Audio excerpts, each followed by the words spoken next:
Hello, and I heard that you guys were looking for a guide for this little boy to my right there, the Snowpeak. Yes, we're going to go over the Snowpeak wall pet guide here like we've done so far for the other pets. If you're wondering what we're talking about, we've done already the Frost Bear, the Berserker and Sapphire Drake, the Thunder Lizard and Ice Lizard. So let's get on the finishing touches. Let's do the first of two birds as a hint of the next coming video. But let's go over the Snowpeak Roc and give you all the skills, attributes and pairings that you're going to want with this pet.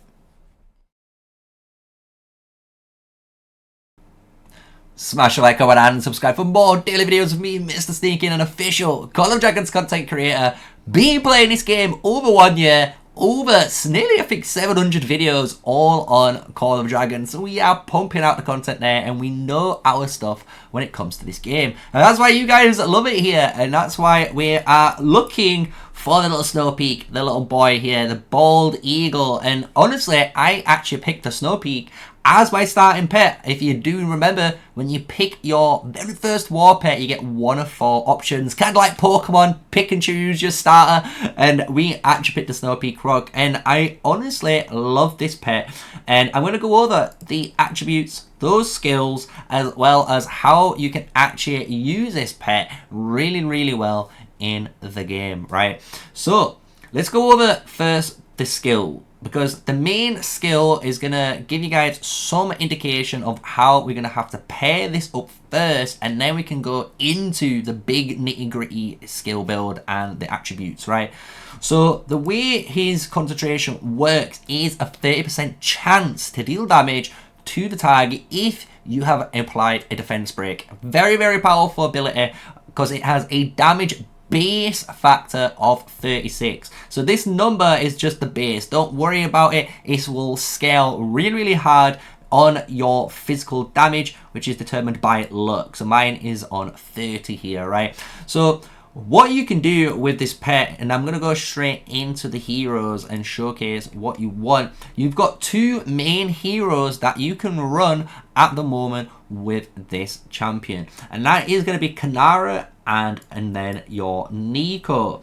And the reason why these 2 heroes are the main heroes you can run with this is because of the defense break. Nico is immediately the first go-to hero because he does have the defense break built into his skill 1, so you are always guaranteed to get this broken off, right? But if you have an awakened Kanara, an awakened Kanara also has the defense break in her kit once she's awakened, which is a very crucial ability.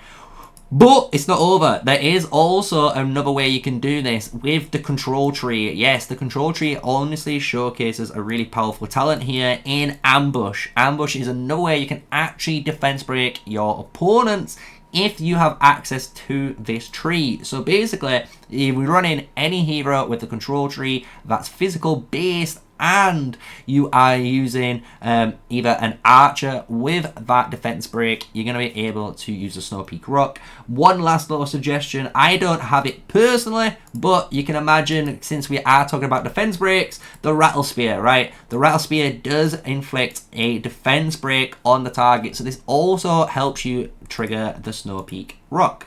So let's go back in now. So we've got the Snowpeak Roc ability under wraps, so you understand now that we really do need that physical defense break on them in order to take advantage of it, right? And you can already see with mine, I've already got 2 skills, maybe possibly 3 skills that you actually want on this hero, on this war pet, right? And for me, you're already going to need Forceful Concentration and the other upgraded concentration, which we're going to showcase a little bit later. These skills are going to be just the go-to, just to amplify that damage, right? And you'll notice already 2 of the skills need different attributes, which is the luck and the strength. So When we're looking at our pet now, before we go fully immersed in the skill builds, we can talk about the attributes, because this now will make a lot more sense, knowing that we are kind of confined into a strength, intelligence, strength and a luck based build with potentially some agility thrown in down the line. So when you're rolling your pet, you can imagine you're going to want really high luck, you're going to want really high strength. As you get higher strength, it's going to multiply this number. So it's not going to be 2.9%, it's going to be a way higher number, which is going to actually make this number go into nearly 200% more damage, basically. It's going to just double up, nearly triple up the damage for you. And you've got to think, if your luck is really high, this has got even more damage at a base. Together, these two are required just to get you that big burst of damage, right? And as you can imagine, base attributes, you're going to want luck, strength, and then agility. It's very similar to almost one in the Berserker Phaedrix, that are the physical base pets in the game. And the reason why you're going to want that is the skills. So let's go over the skills, and now we can put everything together and it's going to make sense, because I've even got some skills that you kind of want. I've got the owned only category ticked. Just remember, if you want to check everything out, you can click that, which we are going to do to show some other skill builds. But for this build, you're going to want stuff like Fierce Attack as well as Forceful Fierce Attack in these slots. And the reason why you're going to want these slots is because in the next 4 slots, you're going to use different types of passives to actually abuse and hurt your opponents, right? So with Fierce Attack and Forceful Fierce Attack, you're basically increasing the amount of damage dealt from these two main skills of the War Pet. So you're making the War Pet basically deal a ton of damage to the target. So that's going to be your first 4 skills straight away. And then for me, what I would honestly go for here is when we tick off the owned only, you're going to want Shield Breaker. And the reason why you are going to want Shield Breaker is the defense penetration here. It's a very powerful effect for your match. Or, which I really like, and I think this might be one of the stronger talents that's low-key staying hidden, is Tooth and Claw. Because you've got to think, this is now having a damage buff from the Forceful Concentration of 2.9%. But the Tooth and Claw is also increasing it by an additional 2.2%, which is also increased by the strength. So you're almost doing a double up on the skill, which will increase the amount of damage dealt on concentration and the amount of damage dealt on Fierce Attack. So I really do like Tooth and Claw as a skill to put on this pet. Another one, when we do go back on owned only, because I do own it, is Angry Roar. Whenever you deal physical crit, physical war pet skill damage, we get crit rate. And honestly, crit rate is a very powerful ability to have in the game. It's going to allow, for example, archers, depending on what you run with this Snowpeak, the ability to do some nasty damage. So I'm just saying, you've got some really good combinations there already.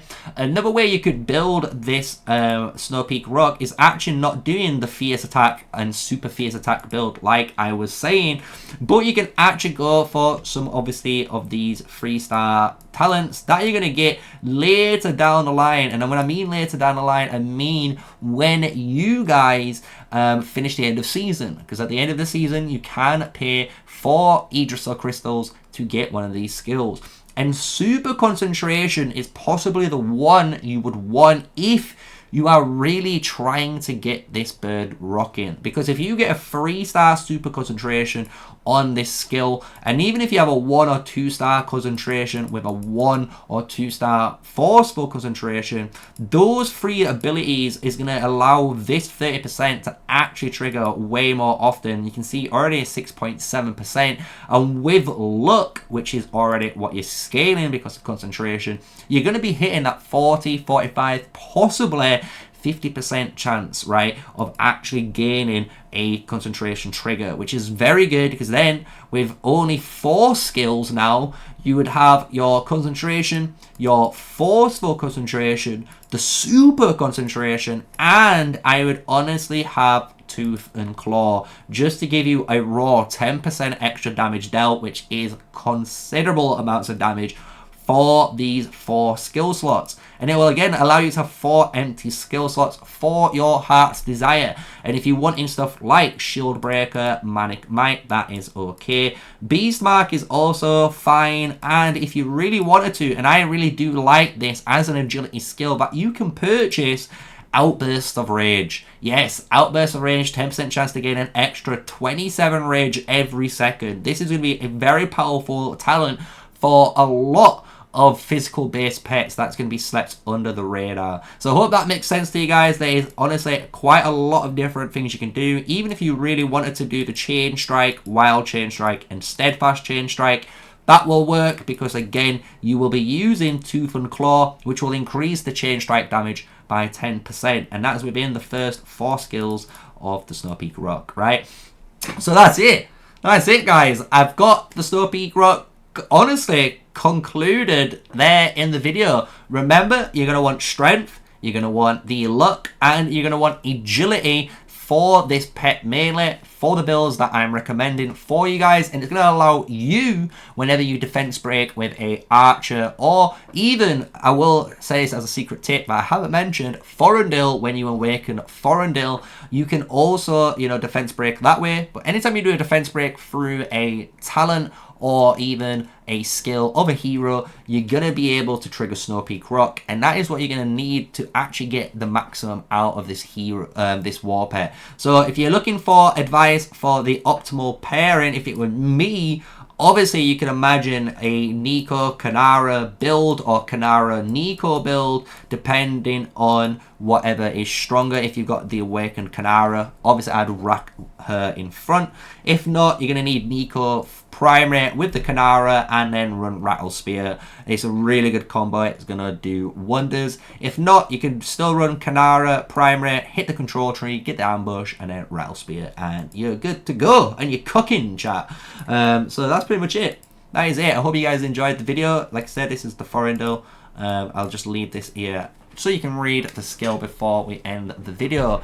But I hope you've enjoyed it. Smash a like, comment, and subscribe if you want more war pet guides like this. Nice, quick, swift, easy guides to digest, where you should hopefully now know everything you're going to need to know about Snowpeak Roc skill setup, attributes, and the hero pairings that you can whack it with. So if you have, smash a like, comment, and subscribe. Put a comment below what you thought. And with all of that said, stay safe, stay sneaky, guys, and I'll catch you in the next video.